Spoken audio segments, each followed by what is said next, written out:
کوثر نے بڑے اپنائیت بھرے لہجے میں کہا تو عمران نے اس کا ہاتھ پکڑا اور اسے ساتھ لیے مکان کے اندر داخل ہو گیا۔ یہ ایک عام دیہاتی وضع کا مکان تھا۔ صحن میں ٹوٹی پھوٹی چارپائیاں پڑی ہوئی تھیں، چھوٹا سا برآمدہ تھا جہاں 2 چھوٹے سائز کے کمرے دکھائی دے رہے تھے۔ بچی عمران کو لے کر ایک کمرے میں آ گئی۔ کمرے میں اندھیرا تھا۔ ایک کونے میں چارپائی پر ایک ادھیڑ عمر آدمی لیٹا ہوا تھا جس کے چہرے پر نکاہت دکھائی دے رہی تھی۔ اس کی آنکھیں بند تھیں۔ اس کا چہرہ پکے ہوئے ٹماٹر کی طرح سرخ دکھائی دے رہا تھا۔ یہ تو سو رہے ہیں، عمران نے کہا۔ جی ہاں، میں انہیں ابھی جگاتی ہوں، کوثر نے کہا، اور پھر وہ اپنے ابو کی طرف بڑھی اور اس کا شانہ پکڑ کر ہلانے لگی۔ ابا ابا اٹھو، شہر سے آپ سے ایک صاحب ملنے آئے ہیں۔ ابا ابا کوثر نے کہا تو ادھیڑ عمر آدمی نے آنکھیں کھول دیں اور دھندلائی ہوئی آنکھوں سے حیرت سے عمران کو دیکھنے لگا۔ کیسے ہو عبد الکریم؟ عمران نے مسکراتے ہوئے کہا تو عبد الکریم ایک جھٹکے سے اٹھ کر بیٹھ گیا۔ اس کے چہرے کے اعصاب اس بری طرح سے پھڑکنے لگے جیسے یکلخت اسے لرزے کا بخار ہو گیا ہو۔ او چھوٹے صاحب آپ یہاں؟ عبد الکریم نے انتہائی حیرت بھرے لہجے میں کہا اور تیزی سے اپنے اوپر اوڑھی ہوئی چادر ہٹا کر چارپائی سے اترنے لگا۔ اس کا انداز ایسا تھا جیسے اسے اپنی آنکھوں پر یقین ہی نہ آ رہا ہو کہ عمران بھی یہاں آ سکتا ہے۔ ارے ارے بیٹھو، اٹھنے کی ضرورت نہیں ہے، عمران نے کہا تو عبد الکریم بیٹھ گیا۔ لیکن آپ یہاں کیسے؟ عبد الکریم نے بددستور حیرت بھرے لہجے میں کہا۔ کیوں میں یہاں نہیں آ سکتا؟ عمران نے کہا اور آگے بڑھ کر اس کے ساتھ چارپائی پر بیٹھ گیا اور بڑے محبت بھرے انداز میں سے کاندھے پر ہاتھ رکھ دیا۔ آ سکتے ہیں مگر چھوٹے صاحب، عبد الکریم نے گڑبڑائے ہوئے لہجے میں کہا۔ اگر مگر کی کوئی بات نہیں، تم جانتے ہو کہ میں کمزور دل کا مالک ہوں، مگر مجھ سے مگرمچھ کا خیال آ جاتا ہے اور مگرمچھ کا خیال آتے ہی خوف غالب آ جاتا ہے، عمران نے کہا۔ ابا یہ کون ہے؟ کوثر نے عبد الکریم سے مخاطب ہو کر پوچھا۔ وہ عمران صاحب کے اپنے باپ کو اس طرح گڑبڑاتے دیکھ کر حیران ہو رہی تھی۔ پریشان نہ ہو بیٹی، میں تمہارے ابا کا دوست ہوں اور ان کی خیریت معلوم کرنے آیا ہوں، عمران نے بچی کو گلے لگاتے ہوئے کہا۔ پھر ٹھیک ہے، میں سمجھی آپ میرے ابا کو قرض داروں اور مالک مکان کی طرح پریشان کرنے آئے ہیں، کوثر نے کہا۔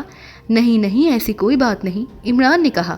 یہ تم کیا کہہ رہی ہو بیٹی؟ یہ بڑے صاحب ہیں، تم جاؤ یہاں سے، عبد الکریم نے کوثر کو ڈانٹتے ہوئے کہا۔ ارے ارے کون بڑا صاحب؟ کیوں معصوم بچے کے سامنے مجھے ڈرا رہے ہو؟ یہ بات اگر سپر فیاض کو معلوم ہو گئی کہ تم نے اس کی جگہ مجھے بڑا صاحب کہہ دیا ہے تو اس نے لٹھ اٹھا کر تمہارے ساتھ ساتھ میرے پیچھے بھی دوڑ لگا دینی ہے، عمران نے کہا تو عبد الکریم بے اختیار ہنس پڑا۔ عبد الکریم سپر فیاض کا اردلی تھا۔ عمران جب بھی سپر فیاض سے ملنے اس کے آفس جاتا تو باہر موجود عبد الکریم سے ضرور ملتا تھا۔ عبد الکریم بھی اس کی عزت کرتا تھا۔ آج عمران جب سپر فیاض سے ملنے گیا تو وہ 2 دن کی چھٹی پر تھا۔ عبد الکریم بھی وہاں موجود نہ تھا۔ عمران نے سپر فیاض کے اسسٹنٹ سے جب عبد الکریم کے بارے میں پوچھا تو اس نے بتایا کہ عبد الکریم پچھلے کئی روز سے شدید بیمار ہے، اس لیے وہ آفس نہیں آ رہا ہے۔ سیکرٹ سروس کے پاس چونکہ ان دونوں کا کوئی کیس نہ تھا اور اپنے کسی دور کے عزیز کی وفات پر سلیمان بھی اپنے آبائی گاؤں گیا ہوا تھا، اس لیے عمران کو کچھ اور نہ سوجھا تو وہ فوراً رانا ہاؤس پہنچ گیا۔ اس نے جوزف اور جوانا کو ساتھ لیا اور عبد الکریم کے قصبے کی طرف چل پڑا جس کا پتہ اس نے سپر فیاض کے اسسٹنٹ سے لیا تھا۔ لیکن آپ یہاں آئے کیسے؟ آپ کو میرا پتہ کیسے معلوم ہوا؟ عبد الکریم نے کہا تو عمران نے اسے ساری بات بتا دی۔ عمران کی بات سن کر عبد الکریم کی آنکھیں بھر آئیں۔ ارے ارے یہ کیا، تم رو کیوں رہے ہو؟ بڑوں کے سامنے بچے روتے ہوئے اچھے لگتے ہیں نا، کہ بڑوں کے بچے بڑے بچوں کے سامنے؟ اور اگر آپ بیمار ہیں تو اس میں پریشانی والی کون سی بات ہے؟ عمران نے کہا تو عبد الکریم نے آنکھیں رومال سے صاف کرنے لگا۔ نہیں صاحب، میں اپنی بیماری پر رو نہیں رہا، عبد الکریم نے کہا۔ تو کیا بچوں کی طرح چاکلیٹ کے لیے رو رہے ہو؟ عمران نے مسکرا کر کہا تو عبد الکریم کے ساتھ ساتھ اس کی بیٹی بھی ہنس پڑی۔ ابا چاکلیٹ نہیں کھاتے، کوثر نے مسکراتے ہوئے کہا۔ ابا نہیں کھاتے، تم تو کھاتی ہو نا، عمران نے مسکرا کر کہا۔ ہاں لیکن اب میں نے بھی کھوانی چھوڑ دی ہے، ابا کی دوائی کے لیے پیسے نہیں ہوتے نا، تو اماں کے پاس میری چاکلیٹ کے لیے کہاں سے پیسے آئیں گے؟ کوثر نے کہا تو اس کی معصومانہ باتیں سن کر عمران کا دل کٹ کر رہ گیا۔ کوثر فضول باتیں نہ کرو اور جاؤ یہاں سے، عبد الکریم نے ایک بار پھر اسے ڈانٹتے ہوئے کہا تو کوثر سہم گئی۔ نہیں نہیں، اس بیچارے کو کیوں ڈانٹ رہے ہو؟ بچے تو معصوم ہوتے ہیں، ہمیشہ سچ اور دل کی بات کہتے ہیں، عمران نے کہا۔ اس نے جب سے 100 کا نوٹ نکال کر کوثر کو دیا۔ یہ لو بیٹی، تم نے تو چاکلیٹ کھانی چھوڑ دی ہے، لیکن میری عادت ہے کہ جب تک میں چاکلیٹ نہ کھا لوں مجھے سکون نہیں ملتا، اس لیے جا کر میرے لیے چاکلیٹ لے آؤ۔ عمران نے کہا وہ جانتا تھا کہ اگر اس نے کوثر سے کہا کہ وہ اپنے لیے چاکلیٹ لے آئے تو شاید وہ اس سے نوٹ لینے سے ہی انکار کر دیتی۔ یہ آپ کیا کر رہے ہیں عمران صاحب؟ عبدالکریم نے احتجاج بھرے لہجے میں کہا۔ کیوں میں آپ کی بیٹی سے اپنے لیے چاکلیٹ نہیں منگوا سکتا؟ عمران نے کہا تو عبدالکریم نے بے اختیار ہونٹ بھینچ لیے۔ جاؤ بیٹی، اس سے پہلے کہ میرے دانت کھٹے ہو جائیں مجھے جلدی سے چاکلیٹ لا دو تاکہ میں دانتوں کو میٹھا کر سکوں۔ عمران نے کہا جی اچھا، میں ابھی گئی اور ابھی آئی، کوثر نے کہا اور 100 کا نوٹ لے کر دوڑتی ہوئی باہر چلی گئی۔ ہاں اب آپ بتائیں کیا بیماری ہے آپ کو؟ عمران نے عبدالکریم کی طرف دیکھتے ہوئے کہا۔ پتہ نہیں صاحب کیا بیماری ہے، بس بخار سا رہتا ہے اور یہ بخار کسی طرح سے ختم ہونے کا نام ہی نہیں لے رہا۔ کبھی یہ کم ہو جاتا ہے اور کبھی اتنا بڑھ جاتا ہے کہ میں کئی گھنٹے بے ہوش پڑا رہتا ہوں۔ عبدالکریم نے کہا تو کیا آپ نے کسی سے علاج نہیں کرایا اب تک؟ عمران نے حیرت بھرے لہجے میں کہا بہت کرایا ہے صاحب، یہاں 2-3 ڈاکٹر ہیں، میں ان سب کے پاس گیا ہوں، انہوں نے میرا مکمل چیک اپ کیا ہے، خون کے نمونے بھی لیے ہیں اور ان کے شہر کی لیبارٹریوں سے ٹیسٹ بھی کرائے ہیں، لیکن بظاہر مجھے موسمی بخار ہے اور کچھ نہیں۔ ڈاکٹر جو علاج ممکن ہو سکتا ہے وہ کر رہے ہیں لیکن کوئی افاقہ ہی نہیں ہو رہا۔ آج 10 دن ہو گئے ہیں مجھے بستر پر پڑے ہوئے، عبدالکریم نے تفصیل بتاتے ہوئے کہا۔ تو شہر کے کسی بڑے ڈاکٹر سے آپ علاج کیوں نہیں کراتے؟ یہاں کے ڈاکٹروں نے کیا تشخیص کرنی ہے؟ عمران نے منہ بنا کر کہا نہیں صاحب، ہم بیمار اور غریب لوگ ہیں، یہاں کے ڈاکٹروں سے ہی علاج کرانا مشکل ہو رہا ہے، شہری ڈاکٹروں سے علاج معالجے کے اخراجات میں کدھر سے لاؤں گا؟ آپ کو اس کے لیے سپر فیاض سے بات کرنی چاہیے تھی، یہ اس کا فرض تھا کہ وہ آپ کا شہر میں کسی اچھے ڈاکٹر سے علاج کراتا، عمران نے غصیلے لہجے میں کہا۔ میں نے 1-2 بار صاحب سے بات کرنے کی کوشش کی لیکن وہ تو میرا فون سننے کو ہی تیار نہیں، کوئی نہ کوئی بہانہ بنا کر کال کاٹ دیتے ہیں، عبدالکریم نے کہا۔ ٹھیک ہے، میں دیکھتا ہوں کہ وہ کس طرح تم سے بات نہیں کرتا اور کس طرح تمہارا علاج نہیں کرتا۔ وہ اب یہاں خود آ کر تمہیں اپنے ساتھ لے جائے گا اور تمہارا علاج کرائے گا، اب اسے سرکاری خزانے سے نہیں بلکہ اپنی جیب سے تمہارا علاج کرانا پڑے گا، عمران نے غصیلے لہجے میں کہا۔ اس نے جیب سے سیل فون نکالا اور تیزی سے نمبر پریس کرنے لگا۔ رہنے دیں صاحب، میری وجہ سے آپ انہیں پریشان نہ کریں، عبدالکریم نے کہا۔ نہیں، یہ اس کی ذمہ داری ہے، تم اس کے پرانے اور وفادار ملازم ہو، اسے تمہارا خیال رکھنا چاہیے، عمران نے کہا۔ سپر فیاض بول رہا ہوں۔ رابطہ ملتے ہی سپر فیاض کی نیند بھری آواز سنائی دی، وہ شاید سو رہا تھا۔ دن کے 12 بج گئے ہیں اور تم ابھی تک پڑے سو رہے ہو، نانسنس، عمران نے سر عبدالرحمن کی آواز میں انتہائی کرہت لہجے میں کہا اور اس کے منہ سے سر عبدالرحمن کی آواز سن کر عبدالکریم بری طرح سے چونک پڑا۔ اس نے کچھ کہنے کے لیے منہ کھولا لیکن عمران نے فوراً اس کے منہ پر ہاتھ رکھ دیا۔ او سر، آپ سر عبدالرحمن کی آواز سن کر سپر فیاض کی بوکھلائی ہوئی آواز سنائی دی۔ آپ مت کرو اور یہ بتاؤ کہ تم آفس کیوں نہیں آئے، عمران نے غصیلے لہجے میں کہا۔ وہ سر، میری طبیعت ٹھیک نہیں تھی اس لیے میں نے 2 روز کی رخصت لی ہے، سپر فیاض نے بوکھلائے ہوئے لہجے میں کہا۔ کیا ہوا ہے تمہاری طبیعت کو نانسنس؟ ہارٹ اٹیک آیا ہے یا کسی سانپ نے کاٹ لیا ہے، بولو، عمران نے عبدالرحمن کی طرح دہاڑتے ہوئے کہا۔ نہیں سر، وہ فلو اور بخار ہو گیا تھا، سپر فیاض نے پریشانی کے عالم میں جواب دیا۔ فلو اور بخار کے لیے تم نے 2 دن کی رخصت لے لی؟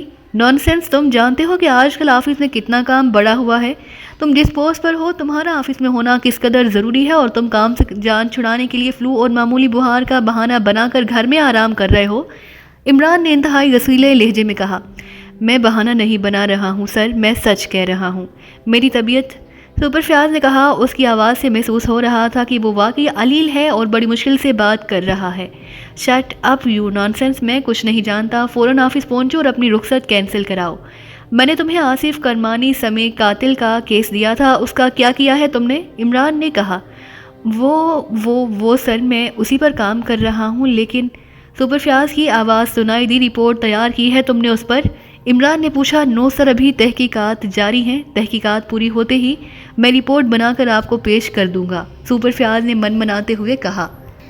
نہیں، مجھے جلد سے جلد رپورٹ چاہیے، فوراً آفس پہنچو اور اب تک تم نے اس کیس پر جتنا کام کیا ہے اس کی رپورٹ تیار کرو، مجھے جلد سے جلد رپورٹ چاہیے، مجھے ہر حال میں 2 روز میں مکمل رپورٹ چاہیے، ابھی چھٹی واپس لو اور آج سے بلکہ ابھی سے کام شروع کر دو۔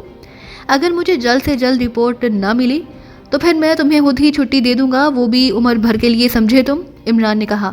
یس سر، میں ابھی آفس آتا ہوں، مجھے تمہارے اسسٹنٹ نے بتایا ہے کہ تمہارا اردلی عبد الکریم بھی رخصت پر ہے اور کئی روز سے آفس نہیں آ رہا، جبکہ اس نے تم سے صرف 2 روز کی رخصت لی تھی۔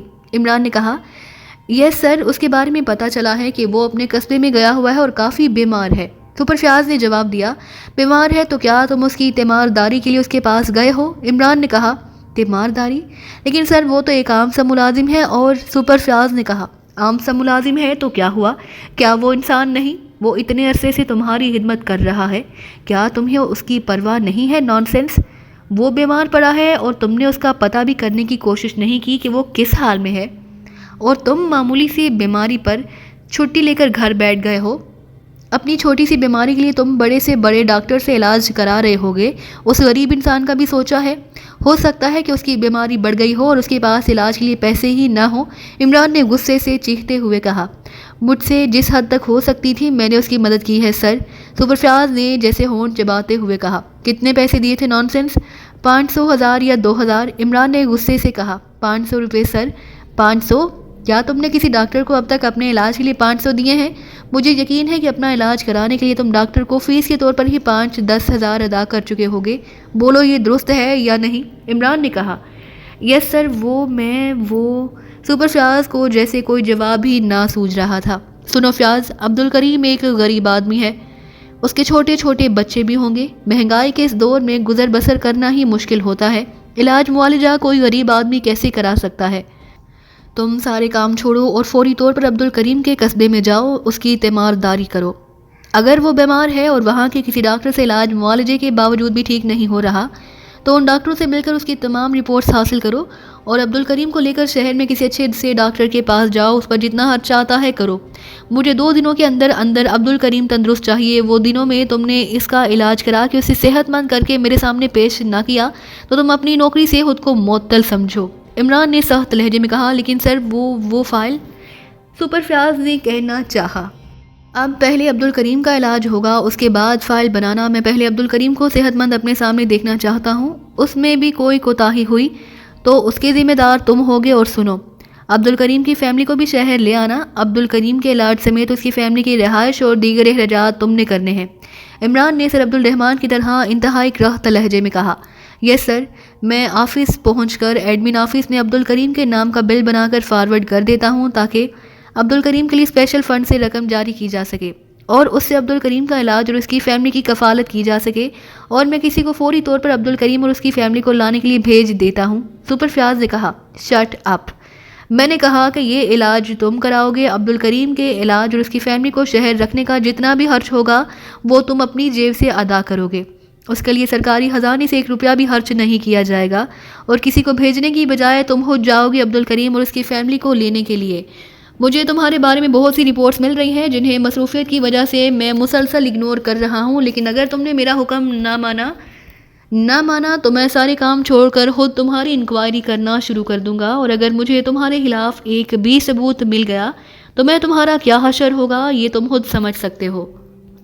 اس لیے بہتر ہے کہ فوراً عبد الکریم کے قصبے میں جاؤ، اسے لا کر کسی اچھے سے ڈاکٹر سے اس کا اور اپنا علاج کراؤ، اس کے بعد ہی آفس آنا۔ اگر مجھے معلوم ہوا کہ تم نے عبد الکریم کے معاملے میں ذرا بھی کوتاہی دکھائی ہے تو مجھ سے برا کوئی نہ ہوگا۔ عمران نے کہا، یس سر۔ سپر فیاض نے مرے لہجے میں کہا، ایک بات اور، اس بات کا عبد الکریم یا کسی اور کو پتہ نہیں چلنا چاہیے کہ یہ سب میں نے تمہیں کرنے کے لیے کہا ہے۔ تم عبد الکریم کے ساتھ ایسے پیش آؤ جیسے تمہیں واقعی اس سے ہمدردی ہے اور تم اس کا اپنی ذاتی حیثیت سے علاج معالجہ کرا رہے ہو۔ عمران نے کہا، یس سر، جیسا آپ کہیں۔ سپر فیاض کی ایسی آواز سنائی دی جیسے وہ ابھی رو پڑے گا۔ سر عبد الرحمان اس سے وہ کام کرا رہے تھے جسے کرنے کا وہ خواب میں بھی نہیں سوچ سکتا تھا۔ عمران نے سیل فون کان سے ہٹا کر رابطہ منقطع کر دیا۔ یہ آپ نے کیا کیا ہے صاحب؟ اگر سپر فیاض کو معلوم ہو گیا کہ بڑے صاحب نے انہیں کال نہیں کیا تو وہ مجھے گولی مار دیں گے۔ عمران کو رابطہ ختم کرتے دیکھ کر عبد الکریم نے گھبرائے ہوئے لہجے میں کہا، بے فکر رہو، ڈیڈی سرکاری دورے پر گئے ہوئے ہیں، جب تک اس بات کا سپر فیاض کو علم ہوگا واقعی ڈیڈی نے اسے حکم دیا تھا یا نہیں تب تک وہ اپنی جیب سے آپ کا علاج کرا چکا ہوگا، اور پھر اس میں اتنی ہمت نہیں کہ وہ ڈیڈی سے پوچھ سکے کہ آپ کے لیے ڈیڈی نے اس سے کوئی بات کی تھی یا نہیں۔ عمران نے مسکراتے ہوئے کہا، لیکن یہ غلط ہے، اس طرح میں علاج نہیں کراؤں گا۔ عبد الکریم نے کہا، علاج نہیں کراؤ گے تو ٹھیک کیسے ہوں گے آپ خود ہی بتا رہے ہیں کہ آپ کا علاج یہاں کے ڈاکٹروں کے بس کی بات نہیں ہے۔ آپ کے گھر کی حالت دیکھ کر صاف لگ رہا ہے کہ آپ ہی گھر کے واحد کفیل ہیں۔ آپ کے بچے ہیں، ان کی پرورش کرنے کے ساتھ ساتھ آپ کو ان کے لیے بہت کچھ کرنا ہے۔ اگر آپ اسی طرح بستر پر پڑے رہے تو ان کا کون پرسان حال ہوگا؟ عمران نے کہا۔ لیکن عبدالکریم نے کچھ کہنا چاہا۔ کوئی لیکن ویکن نہیں، آپ نے اتنا عرصہ سپر فیاض کی خدمت کی ہے، یہ اس کا فرض ہے کہ وہ اب آپ کی خدمت کرے۔ وہ آپ کو بزرگ سمجھ کر آپ کے ہاتھ پیر تو دبا نہیں سکا، لیکن وہ صاحب حیثیت ہے، اس کے لیے آپ کا علاج کرانا اس کے لیے کیا مشکل ہو سکتا ہے؟ میں آپ سے درخواست کرتا ہوں کہ سپر فیاض آئے تو آپ اسے کوئی بات نہیں بتائیں گے اور وہ آپ کو جہاں چلنے کے لیے کہے چلے جائیں گے۔ آپ کے بچے اگر کسی اسکول میں پڑھتے ہیں تو چند دنوں کے لیے ان کی رخصت لے لیں۔ جب آپ مکمل طور پر صحت مند ہو جائیں گے تو بے شک آپ انہیں یہاں واپس لے آئیں۔ عمران نے عبدالکریم کو سمجھاتے ہوئے کہا۔ ٹھیک ہے عمران صاحب، جیسا آپ کہیں گے میں ویسا ہی کروں گا، عبدالکریم نے ایک طویل سانس لیتے ہوئے کہا۔ عمران نے جیب سے بڑے نوٹوں کی گڈی نکالی اور عبدالکریم کے ہاتھ پر رکھ دی۔ بڑے نوٹوں کی گڈی دیکھ کر عبدالکریم کی آنکھیں پھیل گئیں۔ اب یہ کیا ہے؟ عبدالکریم نے بوکھلائے ہوئے لہجے میں کہا۔ کوثر بیٹی کو چاکلیٹ پسند ہے، یہ اسی کے لیے ہے۔ آپ اسے بن مانگے چاکلیٹ اور اس کی پسند کی چیزیں ملنی چاہیے۔ اگر آپ نے ایسا نہ کیا تو مجھے افسوس ہوگا کہ ایک بھائی نے چھوٹی بہن کے لیے کچھ سوچا لیکن ماں باپ نے اس پر کوئی توجہ نہ دی، عمران نے کہا۔ تو عبدالکریم کے ہاتھ رقم عمران کو واپس کرتے کرتے رک گئے۔ یہ بہت زیادہ ہیں صاحب، عبدالکریم نے شدت جذبات سے لرزتے ہوئے کہا۔ ٹھیک ہے پھر یہ ایک اور رکھیں، بس اس سے زیادہ نہیں ہے۔ اگر آپ نے اور زیادہ کہا تو مجھے دم دبائے بغیر بھاگنا پڑے گا، عمران نے ایک اور گڈی جیب سے نکال کر اس کے ہاتھ پر رکھتے ہوئے کہا۔ تو عبدالکریم کا جیسے سانس رک گیا۔ اسی لمحے کمرے میں کوثر آ گئی۔ عمران نے کوثر کو دیکھا، فوراً چادر اٹھا کر عبدالکریم کے ہاتھوں میں موجود گڈیوں پر ڈال دی۔ اسے چھپا لیں، بچی کو اس کا پتہ نہ چلے کہ میں نے آپ کو جعلی نوٹ دیے ہیں، عمران نے کہا تو عبدالکریم نہ چاہتے ہوئے بھی ہنس پڑا۔ کوثر کے ہاتھ میں چند چاکلیٹس تھیں جو مختلف فلیورز کی تھیں۔ میں چاکلیٹس لے آئی ہوں لیکن مجھے یہ نہیں پتا تھا کہ آپ کس فلیور کی چاکلیٹ پسند کرتے ہیں انکل، اس لیے مجھے جو بھی ملی میں لے آئی، کوثر نے عمران کے قریب آ کر کہا۔ عمران نے اسے چاکلیٹس لیں اور غور سے دیکھنے لگا۔ تو دوستو یہ تھی ہماری آج کی کہانی۔ امید کرتے ہیں کہ آپ کو یہ ویڈیو پسند آئی ہوگی، لیکن جانے سے پہلے ہماری ویڈیو کو کیجیے لائک اور شیئر کرنا مت بھولیے، اور اسی کے ساتھ کومنٹ کر کے ہمیں بتائیے کہ آپ کو یہ کہانی کیسی لگی۔ اور اگر ابھی تک آپ نے اس چینل کو سبسکرائب نہیں کیا تو اس چینل کو کیجیے سبسکرائب اور بیل آئیکن دبا کر آل نوٹیفیکیشنز آن کر لیجیے۔